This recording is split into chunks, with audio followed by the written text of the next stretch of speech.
Alhamdulillah, segala puji syukur kepada Allah Subhanahu wa taala yang mengumpulkan kita pada hari ini, tepat pada hari Asyura, yang sama-sama kita tentu ketahui bahwa hari ini adalah hari besar bagi kita umat Islam. Dengan banyaknya peristiwa-peristiwa yang terjadi pada hari Asyura, maka banyak juga pelajaran-pelajaran yang dapat kita ambil dari peristiwa-peristiwa tersebut, di mana di antara para nabi-nabi Allah Subhanahu wa taala berikan jalan keluar bagi masalah-masalahnya terkait hidupnya, seperti Nabi Musa yang selamat dari kejaran Fir'aun bersama kaumnya, dan itu menjadi momentum yang dirayakan oleh semua para pengikut Nabi Musa karena Allah memberikan keselamatan pada Musa dan serta pengikutnya. Pada saat Nabi menjumpai adanya kaum yang berpuasa pada hari itu karena rasa syukurnya terhadap keselamatan Musa dan kaumnya, maka saat itu Nabi berkata kepada para sahabat, nahna aula bi Musa, kita lebih pantas untuk berbahagia, lebih pantas untuk merayakan peristiwa-peristiwa terkait nabi-nabi ketimbang umat-umat lainnya. Nah, maka kalau kita ditanya kenapa hari Asyura kita merayakan perayaan-perayaan yang ada, diantaranya kita melakukan apa yang dianjurkan oleh para ulama, ya diantaranya mandi, diantaranya gunting kuku, diantaranya bercelak, diantaranya silaturahmi, diantaranya ziarahin orang tua, diantaranya ziarah orang alim, diantaranya juga ada sedekah, ya, mengusap kepala anak yatim. Di antara amalan-amalan tersebut tausi' lil iyal, nyenengin keluarga dan lain sebagainya. Itu semua bagian daripada anjuran para ulama, diambil dari beberapa riwayat dari hadis Nabi Muhammad SAW yang bisa kita amalkan untuk mengingatkan kepada kita pentingnya mengungkapkan rasa syukur terkait hari-hari besar umat Islam. Alhamdulillah kita yang dipilih untuk hadir kajian. Dalam kajian insya Allah ada orang berilmu, di dalam kajian ada orang tua, di dalam kajian ada silaturahmi. Betul apa enggak? Belum ngaji pasti pada mandi, iya apa enggak?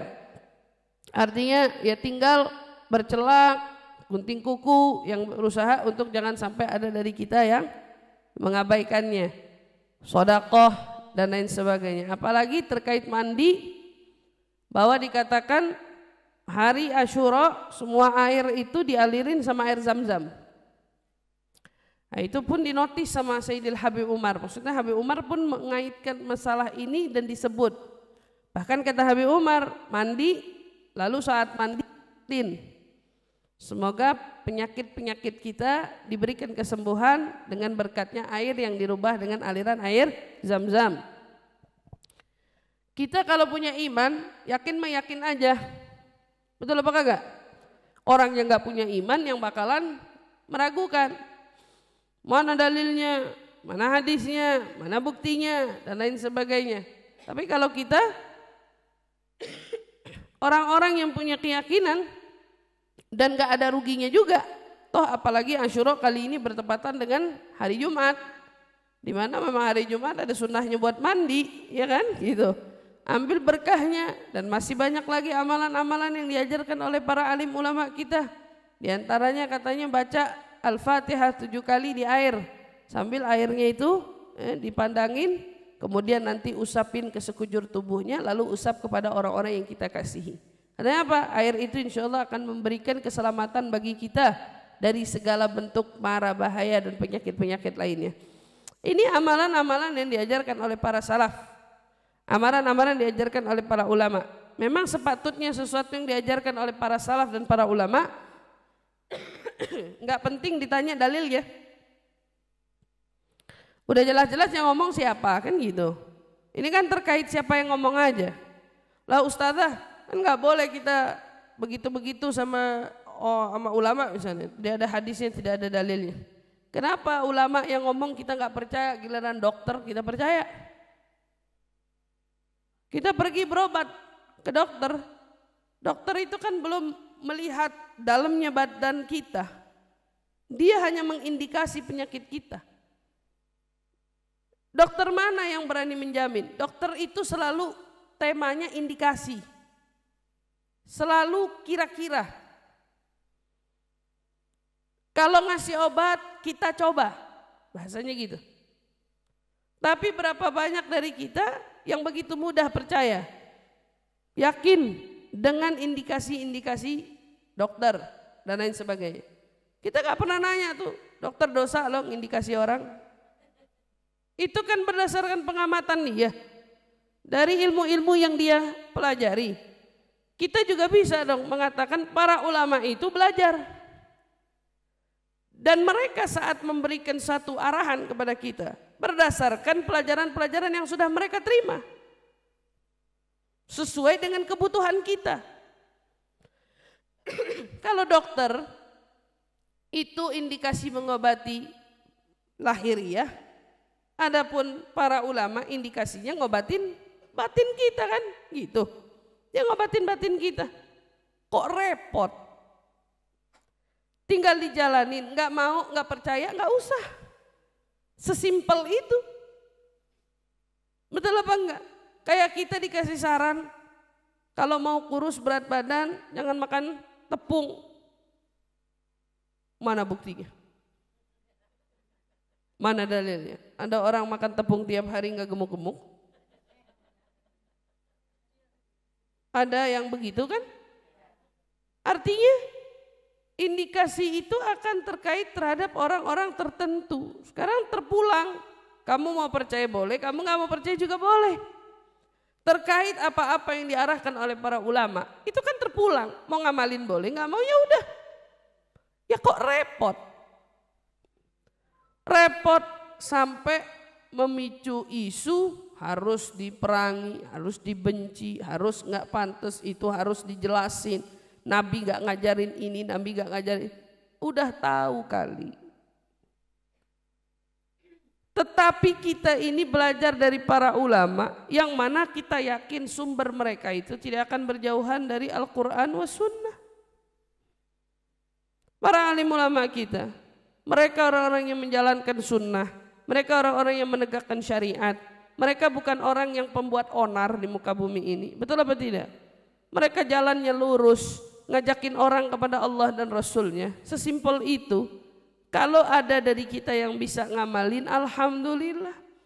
Kalau ada dari kita yang belum bisa, tidak usah mencari-cari alasan dengan berbagai dalil-dalil yang diminta. Sesimpel itu sih sebetulnya. Anjuran membaca daripada suratul Ikhlas. Ada riwayat bahwa barang siapa yang membaca suratul Ikhlas banyak 1000, Allah akan memandang dia. Dan siapa dari kita yang dipandang sama Allah, lam yu'adzib abada. Orang yang dipandang sama Allah, dia nggak akan disiksa selama-lamanya. Karena dia dapat pandangannya Allah. Dia Allah pandang, maka orang yang dipandang sama Allah katanya nggak akan disiksa. Simpel itu. Mau ngamalin, syukur. Nggak mau ngamalin, ya udah. Toh yang diamalin suratul Ikhlas kok repot. Yang diamalin ayat kursi kok repot. Daripada ngobrol, mendingan Qomat Kamit baca Qulhu. Betul apa enggak? Sesimpel itu. Falidzalik kita bersyukur kepada Allah dengan adanya peristiwa-peristiwa di Asyura, karena ternyata pembelajaran yang bisa kita petik itu banyak. Kita bisa melihat ternyata di balik sulit akan selalu ada jalan. Di balik kita buntu, akhirnya akan ada pencerahan. Di balik kita mentok, Nabi Musa dikejar-kejar Firaun, ketemu lari terus laut. Kalau kita lihat laut itu, kalau levelnya kayak kita, misinya kan bunuh diri. Iya dong. Loncat ke laut itu misi bunuh diri. Sudah jelas-jelas itu laut. Tapi kalau Allah mau punya kehendak, Allah kasih mukjizatnya Nabi Musa. Mukjizatnya bisa membelah laut. Mukjizat itu yang beri siapa? Allah. Atas izin Allah maka Nabi Allah Musa diminta untuk menghentakkan asah, tongkat, maka terbelahlah lautannya. Lautan terbelah menjadi dua. Maka berjalan Nabi Allah Musa dengan pengikutnya. Di sini apa yang kamu mau petik? Ini bukan terkait tentang Nabi Musa bisa belah lautan. Ada pelajaran yang bisa kamu petik. Sekalipun kamu seolah buntu tidak lagi ketemu satu jalan pun dalam masalahmu, tapi kalau kau kembalikan masalahmu sama Allah, Allah bisa melakukan apapun dari yang tidak mungkin jadi mungkin. Siapa dari kita yang kebayang laut bisa terbelah? Gak ada. Siapa? Gak ada. Laut dengan bentangannya itu yang begitu luas, tapi tahu-tahu bisa dibelah. Terpisah antara air dengan yang air. Mau dipakai buat jalan seorang nabi dengan pengikutnya. Hal yang di luar nalar, mukjizat kan emang umumnya begitu. Hal yang di luar nalar, mau ngasih pencerahan sama kita. Kita kalau punya masalah, kita kalau punya urusan, kita kalau punya beban, kita kalau punya segala bentuk kesulitan, mentok, seolah udah gak lagi tahu jalannya kemana, arahnya kemana, mau minta tolong bagaimana, sudah seolah tidak ada lagi jalan di depan mata, kamu salah. Siapa bilang begitu? Jalan akan selalu ada. Kalau Allah mau menyelamatin seseorang akan selalu bisa. Gak ada yang mustahil baginya. Suatu yang kita bahkan tidak berpikir, cara Allah untuk menunjukkan kuasanya lebih dari apa yang kau mampu pikirkan di balik pikiranmu sendiri. Dari situ kuncinya itu bukan tentang kita, kuncinya tentang seberapa yakinnya kita kepada Allah. Itu baru satu momentum dari peristiwa Nabi Allah Musa, dan banyak lagi peristiwa-peristiwa lainnya yang kita bisa petik di sini, tapi saya mau kutip dari terkait peristiwa itu. Maka siapapun dari kita yang boleh jadi hari ini saat ini lagi ngerasa masalahnya kayak nggak kunjung usai, jangan khawatir, mungkin belum waktunya usai. Karena kalau Allah sudah mau mengusaikan semuanya, semuanya hanya hitungan apa? Detik. Kun, hanya dua kalimat aja. Kun fayakun. Jadi nggak ada yang sulit bagi Allah, tidak ada yang mustahil bagi Allah. Kalau itu masalah besar untuk Nabi Musa, apalagi levelnya masalah kita. Masalah kita. Seberapa kita punya masalah? Ya seputar apa sih? Iya kan? Gak jauh-jauh masalahnya. Ya udah seputar dunia. Kita gak dikejar-kejar musuh kayak Nabi Musa dimusuhin. Kita gak dikejar-kejar sama utang kayak Nabi Musa dikejar-kejar Firaun. Utang tiap hari datang nagih. Kita ngeles mulu bisa. Iya apa kagak? Walaupun dia tahu hukumnya nggak boleh, tapi ngeles mulu, udah. Yang begitu-begitu, hakada. Berarti kuncinya yakin sama Allah. Pada Asyura ini naikin ketakwaan kita sama Allah. Husnul taubah ilallah, perbaiki taubatnya kita sama Allah. Mandinya kita niatin biar Allah gugurin dosa. Puasa kita kalau yang puasa hari ini niatin buat apa? Biar Allah benar-benar ampunin dosa-dosa kita. Nah, kan kita dapetin pengampunan dosa setahun. Kalau dari kemarin puasa berarti jaminan 2 tahun. Hadza ni'mah min Allah Subhanahu wa taala. Insyaallah kita bisa sama-sama apa yang belum kita bisa lakuin di hari ini, setelah ini bisa kita lakuin insyaallah. Ziarah, kalau ada makam ziarah, makam orang alim datengin, nggak bisa datengin yang hidup. Orang tua jauh, telepon, kirimin hadiah. Nah, kalau nggak bisa disambangin karena jauhnya, yang penting hadiahnya nyampe. Dan bentuk-bentuk kecil yang semacam itu, anak, keponakan, siapapun. Kenapa penting kita mensyiarkan hal-hal semacam itu? Biar orang-orang itu tahu tentang syiarnya agama Islam. Jangan kalah sama orang-orang Nasrani. Orang-orang Nasrani, orang-orang Yahudi, kalau perayaannya mereka itu sampai diketahui sama anak-anak kita. Lagi giliran perayaan umat Islam, anak kita kagak tahu. Begitu dikasih duit dan nanya, emang ada apa mah hari ini? Itu kenapa bentuknya? Karena dari kita nggak punya perayaan khusus terkait itu. Kita kayak nggak ngebedain hari dengan hari Asyura di hari-hari lain nggak dong? Bedanya cuma nyari yatim buat ngusap. Yang lain kagak. Padahal ini syiar. Orang Kristen punya hari-hari besar. Ada hari Easter, ada Valentine, ada hari-hari Natal dan lain sebagainya. Anak-anak kita pada tahu itu. Bahkan mereka itu sampai pengen punya perayaan-perayaan semacam itu di tengah-tengah keluarganya. Nah, kadang-kadang jeleknya umat Islam, ini penekanan, jeleknya umat Islam bukannya mensyiarkan hari-hari besar agamanya, tapi sok-sok ke barat-baratan gaya hidupnya. Aneh kan? Agamanya punya hari besar, kok hari besar agamanya dilupain?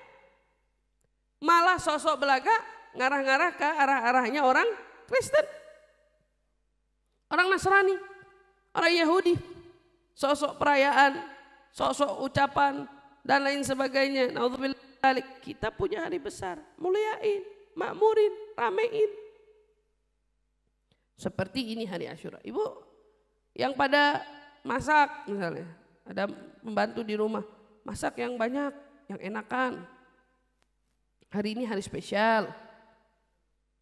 Ada yang ngebedain, ada apa kek besok-besok kita bikin dekoran. Dari mau tahun baru sampai Asyura. Ada sesuatu syiar, penampakan yang ingin kita tampakkan. Walaupun di sisi lain kita pun tidak melupakan peristiwa yang terjadi terkait cucu Rasul Sayyidina Husain yang wafat di Karbala.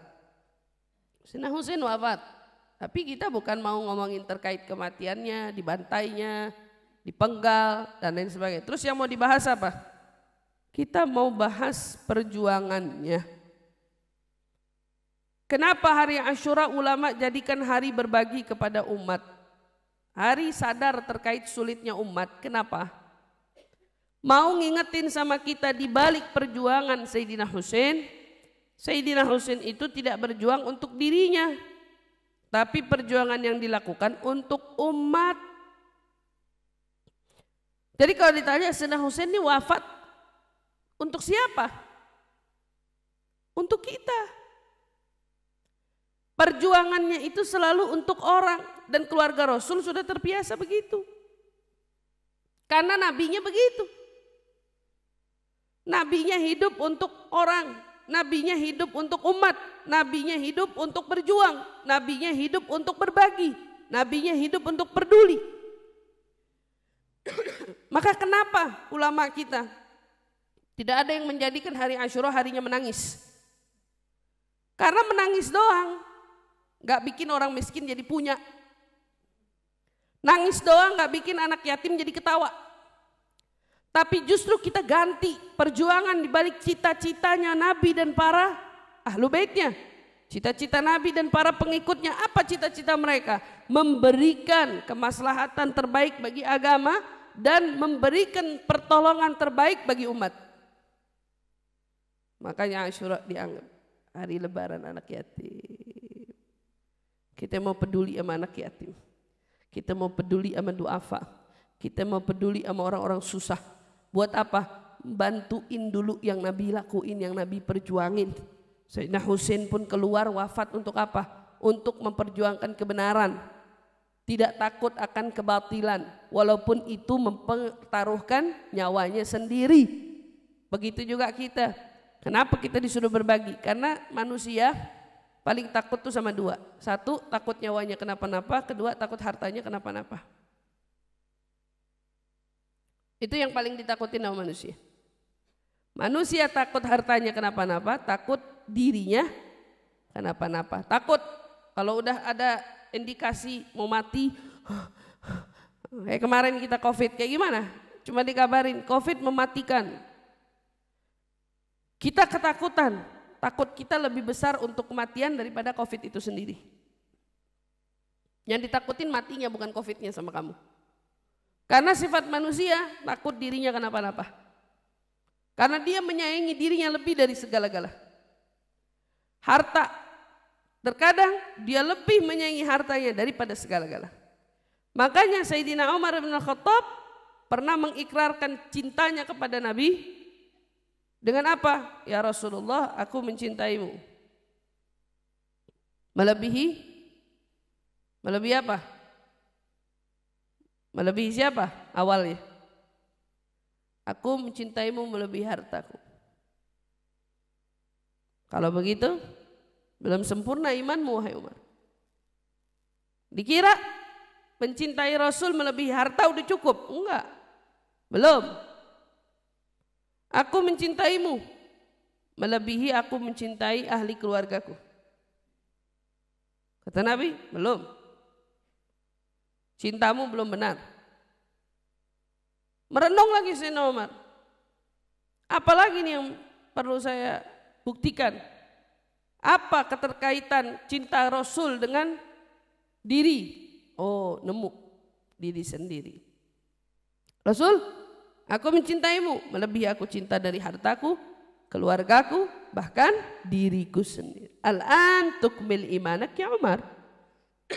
Kata Nabi, ini baru sekarang imanmu sempurna wahai Umar. Maka kalau kamu lihat orang yang cinta sama Rasul, untuk membela Rasul, membela agama Rasul, kalau mereka harus menebus jiwanya, mereka gak akan pernah takut. Karena itu sudah menjadi bagian daripada kebenaran cinta. Orang ngaku cinta doang tapi masih sayang sama diri, gimana? Orang ngaku cinta doang tapi masih sayang sama harta, gimana? Orang ngaku cinta doang tapi masih lebih memperdulikan keluarga ketimbang Allah wa Rasuluh, gimana? Enggak, tapi kita diajarin makna lebih dalam. Begitu juga menyikapi kematian Sayyidina Husain dan menyikapi segala peristiwa-peristiwa yang terjadi pada hari Asyura, bukan terkait mundur, tapi terkait apa yang dapat kita aplikasikan dalam hidup kita hari ini.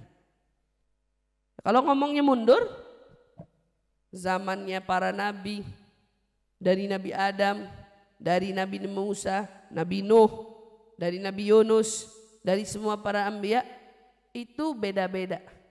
Termasuk yang terjadi pada masanya Sayyidina Husain.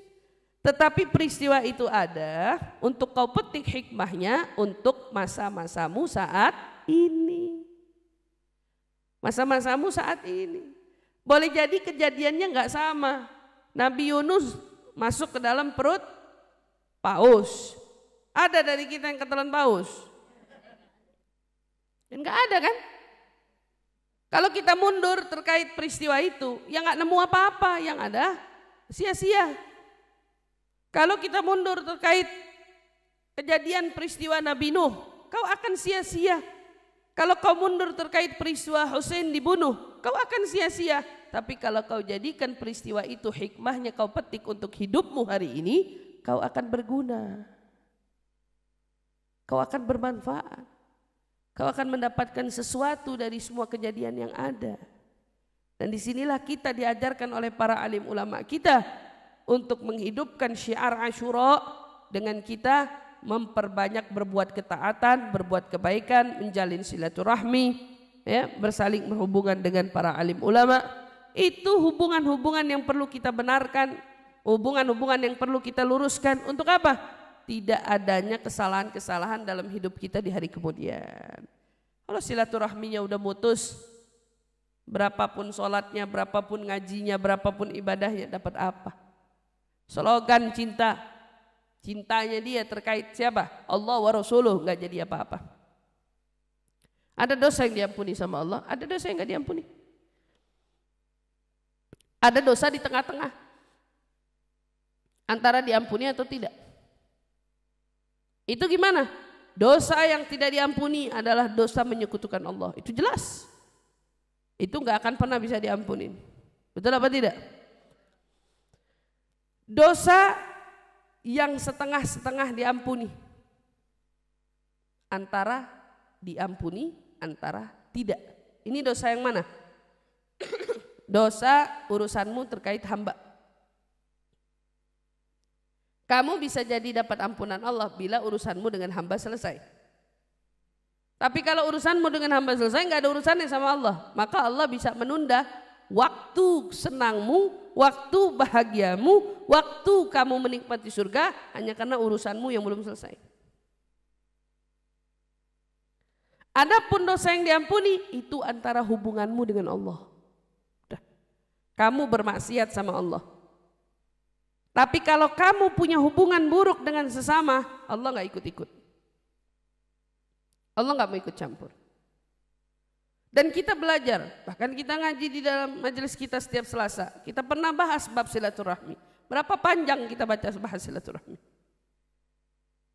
Sholatnya orang, ngajinya orang, semua nggak akan diterima sama Allah kalau ada satu tali silaturahmi putus.